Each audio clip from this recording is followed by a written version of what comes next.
नमस्कार, गिरिडीह का लोकप्रिय न्यूज चैनल न्यूज 9 में आप सभी दर्शकों का स्वागत है। शहर की ताजा तरीन खबरों के साथ मैं हूं मीरा। विस्तार की खबरों के बढ़ने से पहले नजर डालते आज की सुर्खियों पर।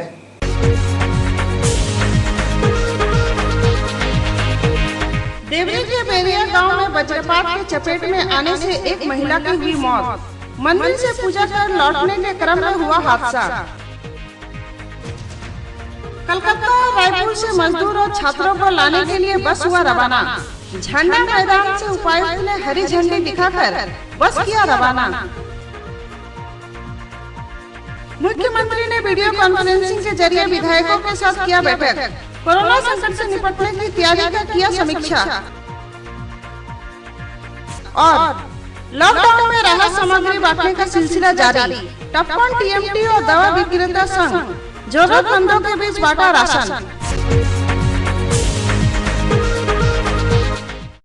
अब खबरें विस्तार से।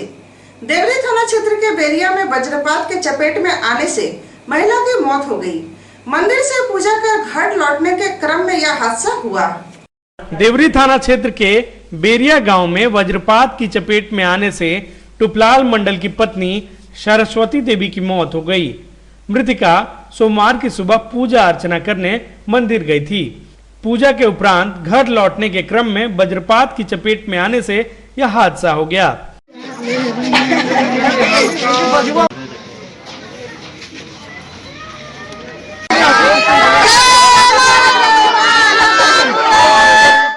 कोरोना संकट को देखते हुए मुख्यमंत्री हेमंत सोरेन ने वीडियो कॉन्फ्रेंसिंग के जरिए विधायकों के साथ बैठक किया और कोरोना वायरस से निपटने की तैयारी की समीक्षा किया गया।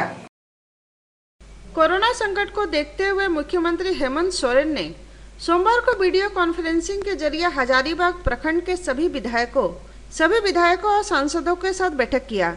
इसी कड़ी में मुख्यमंत्री ने गिरिडीह और गांडे विधायक से भी वार्ता किया और कोरोना वायरस से निपटने के लिए गिरिडीह जिला में की गई तैयारी का समीक्षा किया। इस बाबत विधायक सुदीप कुमार सोनू और डॉक्टर सरफराज अहमद ने बताया कि उन्होंने मुख्यमंत्री को गिरिडीह वास्तु स्थिति से अवगत करवा दिया गया है। माननीय मुख्यमंत्री के द्वारा रांची प्रमंडल और हजारीबाग प्रमंडल माननीय विधायकों और सांसदों के साथ एक वीडियो कॉन्फ्रेंसिंग थी। जिस वीडियो कॉन्फ्रेंसिंग में हम लोगों से जिले की स्थिति, क्वारंटीन सेंटर की स्थिति और कोरोना से लड़ने के मामले में जो चीज़ें चल रही थी इसके संबंध में विस्तृत विचार विमर्श हुआ। हमने अपने जो संज्ञान में जो विषय थे उन 4-5 विषयों को उठाया कि बंगाल बॉर्डर में हमारी गाड़ियों को प्रवेश नहीं मिल पा रहा है। जो प्रवासी हमारे भाई दूसरे राज्यों में हैं जिनके पास एंड्रॉयड मोबाइल नहीं है तो वैसे लोगों को भी ऐप में जोड़ने का साधन व्यवस्था किया जाए। तीसरी बात महत्वपूर्ण हमने ये उनसे उठाया कि विद इन स्टेट जो परमिशन ग्रांट होना चाहिए था जिसमें कि बहुत ज़्यादा प्रक्रिया गुरु है, कठिन है, उसका सरलीकरण किया जाए। और चौथी पांचवी महत्वपूर्ण बातें यही थी कि जम्मू कश्मीर में हमारे फंसे हुए लोग उन तक हम सहायता नहीं पहुंचा पा रहे हैं, उनका समाधान निकाला जाए। इसमें माननीय मुख्यमंत्री ने सकारात्मक बातें कही हैं। इस संबंध में विचार विमर्श करके अधिकारियों को दिशा निर्देश जारी करेंगे। देखिए, बहुत ही महत्वपूर्ण वीडियो कॉन्फ्रेंसिंग आज थी। नॉर्थ और साउथ और नागपुर के एमपी और एमएलए के साथ माननीय मुख्यमंत्री जी की। और ये तो गर्व की बात है ही है कि ये पहला राज्य है और पहले मुख्यमंत्री हैं जिन्होंने बहुत चिंता व्यक्त करते हुए पहली ट्रेन पूरे हिंदुस्तान में रांची पहुंची है। निश्चित रूप से ये प्रूफ होता है कि कितनी चिंता राज्य सरकार को है। और आप देख रहे हैं कि जो क्वेरियां विभिन्न विधायकों ने या एमपीज ने की है सबका स्पष्ट रूप से मुख्यमंत्री जी जवाब दे रहे हैं। ये बात तो सही है कि एक दिन में सबको लाना संभव नहीं है और सोशल डिस्टेंस रखते हुए और जितनी कैपेसिटी लाने की उस ट्रेन में है उतना ही लोगों को ऐप के द्वारा इंफॉर्मेशन करके स्टेशन बुलाना और वो ट्रेन चलना। साथ साथ अगर कोई अपनी निजी गाड़ी से या कुछ ग्रुप बना के बसेस से आना चाहते हैं उनको परमिशन मिलना, वहाँ से बसेस चली रास्ते में कहीं पर रुकी हुई है उसकी इन्फॉर्मेशन लेना। तो ये सारे मसले पर, सारी चीज़ों पर हम लोगों ने बात रखी है और निश्चित रूप से सरकार जगी हुई है, राउंड द क्लॉक काम कर छत्तीसगढ़ के रायपुर में फंसे मजदूर और छात्रों को लाने के लिए 4 बस रवाना किया गया। उपायुक्त ने झंडा मैदान से सभी बस को हरी झंडी दिखाकर रवाना किया। लॉकडाउन की वजह से छत्तीसगढ़ के रायपुर में फंसे मजदूर और छात्रों को लाने के लिए प्रशासनिक पहल शुरू हो गया है। सोमवार को इसके लिए जिला प्रशासन द्वारा रायपुर 4 बस भेजा गया। उपायुक्त राहुल कुमार सिन्हा ने सभी बसों को झंडा मैदान से हरी झंडी दिखाकर रवाना किया।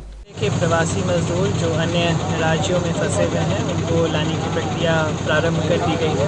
तो आज सर्वप्रथम छत्तीसगढ़ जिले के रायपुर में जितने भी लोग हमारे फंसे हुए हैं उनके लिए अभी यहाँ से 6 बसें रवाना की गई हैं और कल सवेरे छत्तीसगढ़ के अन्य सभी जिले जैसे दुर्ग, बलरामपुर, कोरबा, अन्य जिलों में भी यहाँ से कल सवेरे बसेस रवाना होंगी और जितने भी लोग हैं सभी से टेलीफोनिक कांटेक्ट कर लिया गया है। रायपुर में सत्संग धाम करके एक स्थल है जहाँ पर ये सभी बसेस रिपोर्ट करेंगी और जितने भी लोग हैं रायपुर में गिरिडीह जिनको आना है वह भी वहीं पे रिपोर्ट करेंगे और इसी में बैठकर सभी लोग आ जाएंगे। यहाँ से दंडाधिकारी तथा पुलिस फोर्स को साथ टैग कर भेजा गया है। सभी गाड़ियों में पूरी तरह से फ्यूल्स भी भरवा दिया गया है। खाने पीने की कोई परेशानी नहीं होनी चाहिए।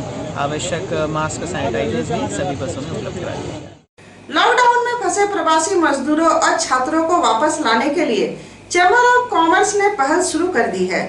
कलकत्ता में फंसे लोगों को लाने के लिए सोमवार को गिरिडीह से बस भेजा गया। लॉकडाउन में फंसे प्रवासी मजदूरों व छात्रों को वापस लाने के लिए चैम्बर ऑफ कॉमर्स ने 3 बस और 7 छोटी गाड़ियां कलकत्ता के लिए रवाना की हैं। सोमवार को सभी गाड़ियों को अग्रसेन चौक से हरी झंडी दिखाकर रवाना किया गया। मौके पर प्रदीप अग्रवाल, विकास खैतान, दिनेश खैतान, मुकेश जलान, राकेश मोदी आदि लोग उपस्थित थे।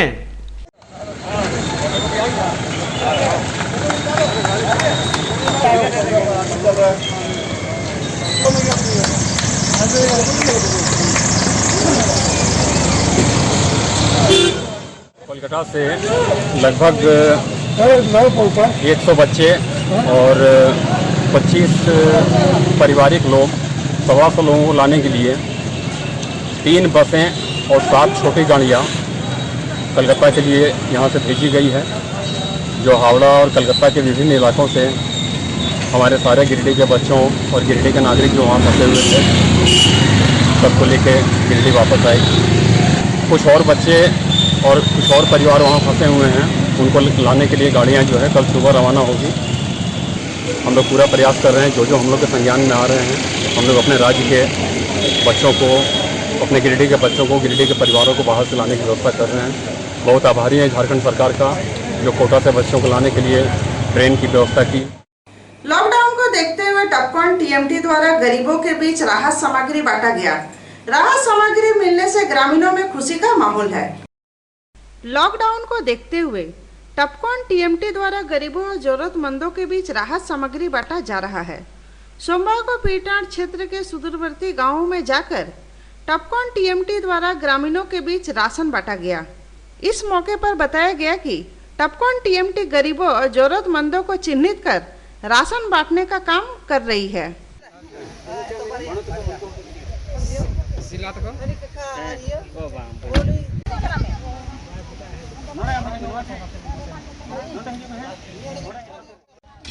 आज हमारे गिरिडीह से टॉपकॉन परिवार की ओर से गिरिडीह विधानसभा अंतर्गत पीटाण प्रखंड के लोगों को राशन उपलब्ध कराए गए, जो आज तक इस क्षेत्र में कोई भी विभाग से नहीं दिया गया था या कोई भी सरकारी सहयोग यहाँ के लोगों को नहीं मिल पाया। आज हमारे टॉपकॉन परिवार की ओर से सभी को सहयोग किया गया, इसके लिए बहुत विश्व प्रसिद्ध तीर्थ स्थल समेत शिखर दर्शन को आए 250 तीर्थ यात्री लॉकडाउन की वजह से फंसे हैं।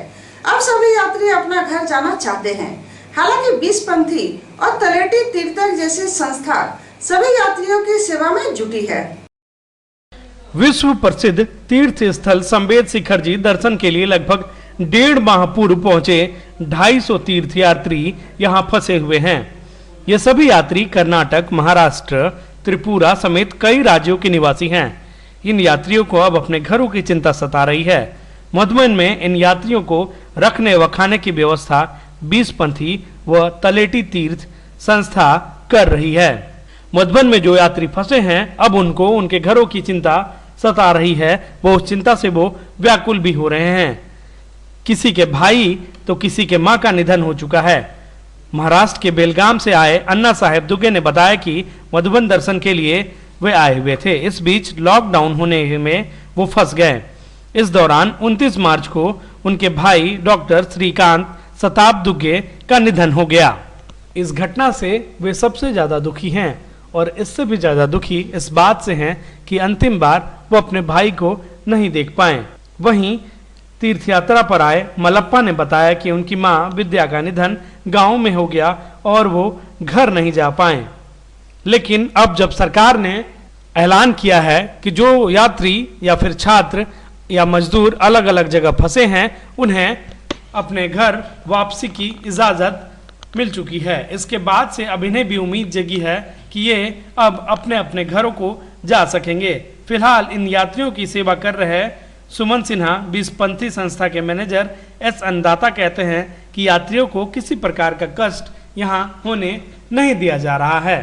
तो 40 दिन हो गए इधर, 40 दिन में हम फंस गया। हम घर का भी याद आ रहे, बच्चों को याद आ रहे, हमारी बीबी के याद आ रहे, हमारा घर में कोई नहीं इधर तो हम सेवा कर रहे, लेकिन जाने का मन आ रहे, लेकिन लॉकडाउन से हम जाने के बंद किए है ना। इसे कोई सरकार है हमको मदद करेगा। अभी तक 40 दिन हो गए कर रहे, कोई नहीं कर रहे अभी तक। क्या परेशानी है यहाँ पे? कुछ लोगों के फैमिली वाले, हाँ, वो हमारा गाँव का लोग है, उसका माँ भाई मर गया, जाने के लिए नहीं हो रहे, उसका ट्रेन भी बंद है, बस बंद है, लॉकडाउन किया। इसे वास्ते दुखी है सब लोग। उधर से फोन करता है कब आएगा, जाने का ये नहीं ना, हमको सोचना नहीं हमारे पास। अभी यहाँ पे आप लोग क्या व्यवस्था कर रहे हैं? अभी हमने उनको रहने को फ्री दिया है, पानी फ्री दिया है, बाद में तुम्हारा लाइट फ्री दिया है, और वो जो लगता है सामान तो हम देते हैं उनको, वो मांगते हैं तो हम देते हैं, लिस्ट आती है तो हम देते हैं उनको। दवा विक्रेता संघ ने पचम्बा में गरीबों के बीच राशन का वितरण किया और लोगों से घरों में रहने की अपील की। लॉकडाउन को देखते हुए जिला दवा विक्रेता संघ ने पचम्बा और उसके आसपास के गांवों में जाकर राशन का वितरण किया और कोरोना वायरस से बचाव के लिए लोगों को घरों में रहने की अपील भी की। मौके पर सुजीत कपस्वे, विकास चंद गुप्ता, मृत्युंजय गुप्ता, प्रमोद कंदवे आदि लोग मौजूद थे।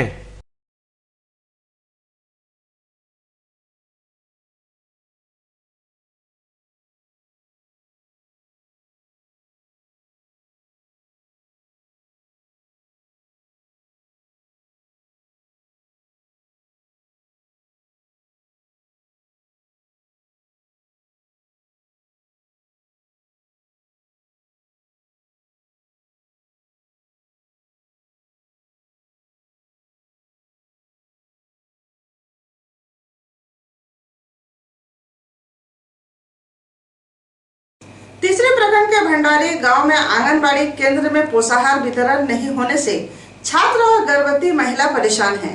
महिलाओं ने जिला प्रशासन से पोषाहार वितरण की मांग की है।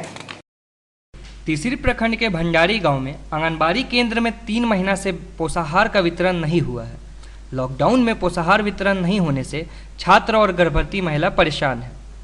केंद्र में टीकाकरण भी नहीं हो रहा है, जिसके लिए महिलाएं लगातार केंद्र का चक्कर काट रही है। महिलाओं ने जिला प्रशासन से टीकाकरण करवाने और पोषाहार वितरण करवाने की मांग की है। टीकाकरण के लिए कोई नर्स वगैरह आती है? आती है, अभी नहीं आई। कितना दिन से नहीं आई है? 1-2 महीना से नहीं। 1-2 महीने से कोई नर्स नहीं आई है? नहीं पढ़ा है, नहीं पढ़ा है। नहीं किया था। यह हमारा आज का, फिर मिलते अगले ही कुछ और खबरों के साथ। तब तक के लिए दीजिए पूरी टीम को इजाजत। नमस्कार।